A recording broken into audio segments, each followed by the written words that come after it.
Hello friends, ગામઠી કિચનમાં તમારું હાર્દિક સ્વાગત છે। આજે આપણે બનાવીશું મૂળાની ભાજી અથવા તો મૂળાનું ખાર્યું અથવા તો મૂળાનું શાક। ફ્રેન્ડ્સ, આપણે આ મૂળાનું શાક અથવા ભાજી એવી રીતે બનાવશું કે સહેલી તો છે બનાવવી, સરળતાથી ફટાફટ બની જાય છે અને સાથે સાથે અનેક ગુણોથી ભરપૂર છે, જેવું કે કિડની સાફ કરે છે, ડાયજેસ્ટ સિસ્ટમ સારી રાખે છે, તેવા તો અનેક ગુણો ભરેલા છે। તો અત્યારે મૂળાની સિઝન હોય, મૂળાના પાન ખૂબ જ સરસ આવતા હોય, તો આ ટેસ્ટી ભાજી તો બનવી જ જોઈએ। તો ચાલો જોઈ લઈએ અને કેવી રીતે બનાવવી। સબસ્ક્રાઇબ કરો ગામઠી કિચનને ને બેલ આઇકોન દબાવો લેટેસ્ટ કુકિંગ વિડીયો જોવા માટે। મૂળાનું ખાર્યું અથવા તો મૂળાના પાનની ભાજી તમે કાંઈ પણ કહી શકો છો અથવા તો મૂળાનું શાક પણ કહી શકો છો।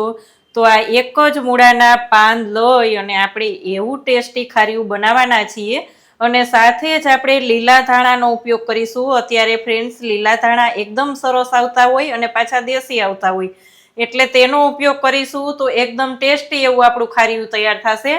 અને અહીં 3 થી 4 ટેબલ સ્પૂન બેસન લઈ અને તેને પણ આપણે શેકી લેવાનો છે, જેથી કરીને બેસનનો કાચો ટેસ્ટ ખારિયામાં આપણને ના લાગે। તો એના માટે આપણે પેલા મૂળાના પાનને સારી રીતે ધોઈ તો લીધા છે પહેલા, પણ ફરી પાછા આપણે પલાળવાના છે નમકના પાણીમાં, પણ તે પહેલા આપણે બધું જ કાપી લેશું। અહીંયા આપણે સારા જ મૂળાના પાન લેવાના છે અને આ રીતે ઉપરનો ભાગ પહેલા દૂર કરી અને કટ કરી લેવાના છે। આ જ રીતે આપણે બારીક કટ, જેટલું બારીક થશે તેટલું કટ કરી લેશું। અહીંયા આપણે મૂળાના પાનને કટ કરી લીધા છે। ઘણી વખત શું થતું હોય કે મૂળાના પાનમાં થોડું કાંટા જેવું લાગતું હોય છે, તો તેને દૂર કરવા અહીંયા આપણે પાણી લઈ લેશું, તેમાં 1 ટેબલ સ્પૂન નમક લઈ અને થોડીક વાર આપણે મૂળાના પાનને આમ જ પલાળી દેશું, ત્યાં સુધીમાં આપણો મૂળો પણ કપાઈને રેડી થઈ જાય અને ત્યાં સુધીમાં આપણા પાન પણ સારી રીતે બધુંય નમકના પાણીમાં ધોવાઈ જાય। એટલે આપણે આમ પલાળી અને સાઈડમાં રાખી દેવાના છે। મૂળાને પણ આ રીતે આગળ પાછળનો ભાગ દૂર કરી અને પહેલા તો આપણે છાલ કાઢી લેવાની છે। એકદમ કૂણો એવો આપણો મૂળો છે, એટલે એકદમ સરસ આપણી ભાજી તૈયાર થશે। અહીં જોઈ શકાય છે ફ્રેન્ડ્સ, આ સહેલાઈથી છાલ નીકળી જાય છે અને અહીંયા આપણે આના 4 પીસ કરી અને એકદમ પતલી સ્લાઇસમાં કટ કરવાનું છે। પહેલા 4 પીસ કરી લેશું આના અને એકદમ પાતળી સ્લાઇસ જ કરીશું, જેથી કરીને પાનની સાથે આ પણ એકદમ સરસ એવા ચડી જાય, ચડતા વાર ના લાગે। આ જ રીતે આપણે બધા જ કરી લેશું। અહીંયા આપણે મૂળાને પણ કટ કરીને રાખી દીધો છે અને તે જ દરમિયાન આપણે આ મૂળામાંથી બધું જ પાણી નિતારી અને કાઢી લેવાનું છે મૂળાના પાનમાંથી। તો અહીંયા આપણે આ જ રીતે 2 હાથની મદદથી એકદમ નીચોવી અને બધું જ પાણી લઈ લેવાનું છે। અહીં થોડું લેતા જાશું અને એક પ્લેટમાં રાખતા જાશું। અહીંયા આપણે એક પેન લઈ અને બેસનને તેમાં થોડો રોસ્ટ કરી લેશું, જેથી કરીને તેની સ્મેલ પણ ખૂબ જ સરસ આવે અને કાચો ટેસ્ટ બેસનનો ભાજીમાં ના આવે અને ટેસ્ટી પણ ભાજી ખૂબ જ સરસ થાય। એટલે એકદમ સ્લો ફ્લેમ ઉપર જ આપણે થોડો થવા દેવાનો છે, કે થોડી સ્મેલ આવે ત્યાં સુધી જ આપણે તેને થવા દેવાનો છે, પણ ફ્લેમને એકદમ સ્લો જ રાખીશું, નહીંતર આપણો લોટ એકદમ બળી જશે। અહીંયા 5 જ મિનિટમાં આપણો બેસન એકદમ સરસ રેડી થઈ ગયો છે। આને એક પ્લેટમાં લઈ લેશું। અહીંયા આપણે તેજ પેનમાં 3 થી 4 ટેબલ સ્પૂન જેટલું તેલ લઈશું। તેલનું પ્રમાણ થોડુંક વધારે રાખશું, જેથી કરીને ભાજીમાં બેસન ને આવે તો એકદમ સરસ બધું મિક્સ થઈ જાય। તેલ ગરમ થાય એટલે આપણે તેમાં 1 ટીસ્પૂન અજમો લેવાનો છે। તમે ક્યારેય ફ્રેન્ડ્સ મૂળાની ભાજીમાં અજમાનો ઉપયોગ કરેલો છે કે નહીં, તે કોમેન્ટ કરીને મને ચોક્કસ કહેજો।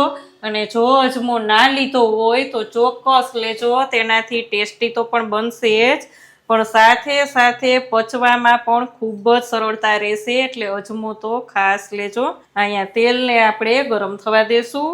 તેલ ગરમ થઈ જાય એટલે અજમો લઈ લેવાનો છે। અજમો પણ આપણો થવા માંડ્યો છે, તમે જોઈ શકો છો ફ્રેન્ડ। તે જ દરમિયાન આપણે 1/2 ટીસ્પૂન હળદર પાવડર લઈ અને મૂળાને કટ કરેલા છે તે લઈ લેશું। ટેસ્ટ પ્રમાણે નમક લઈ અને એમનેમ જ મૂળાને થવા દેશું। મૂળાને થતા પણ બિલકુલ વાર નહીં લાગે। થોડુંક નમક ઓછું લેવાનું, કારણ કે આપણે ભાજી પલાળતી વખતે પણ નમકનો ઉપયોગ કરેલો છે, એટલે તેમાં પણ થોડુંક નમક ચડેલું જ હોય છે, એટલે થોડુંક ઓછું લેવું.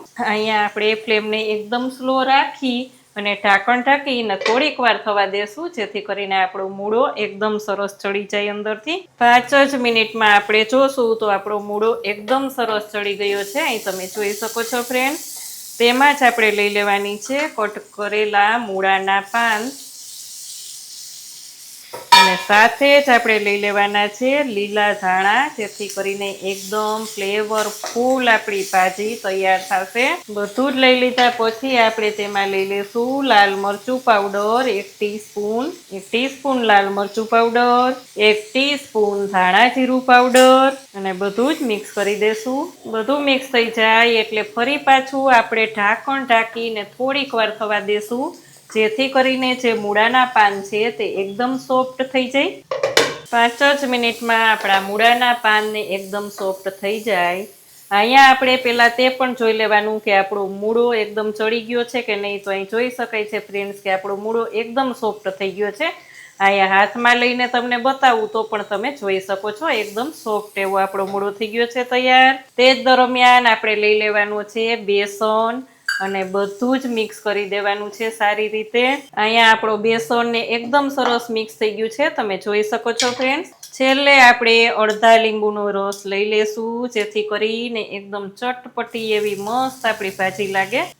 અહીંયા થઈ ગઈ આપણી મૂળાની ભાજી અથવા તો ખાર્યું તૈયાર. સર્વ કરીશું. તો ફ્રેન્ડ્સ, અગણિત ગુણોથી ભરપૂર એવી મૂળાની ભાજી આપણી તૈયાર છે.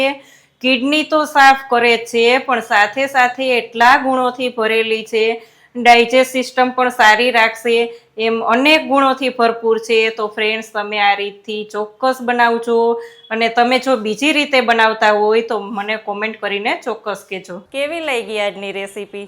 જો રેસીપી સારી લાગે તો વિડીયોને લાઇક કરજો, ચેનલમાં નવા હોય તો સબસ્ક્રાઈબ કરીને બેલ આઇકોન પ્રેસ કરજો. આવજો ફ્રેન્ડ્સ.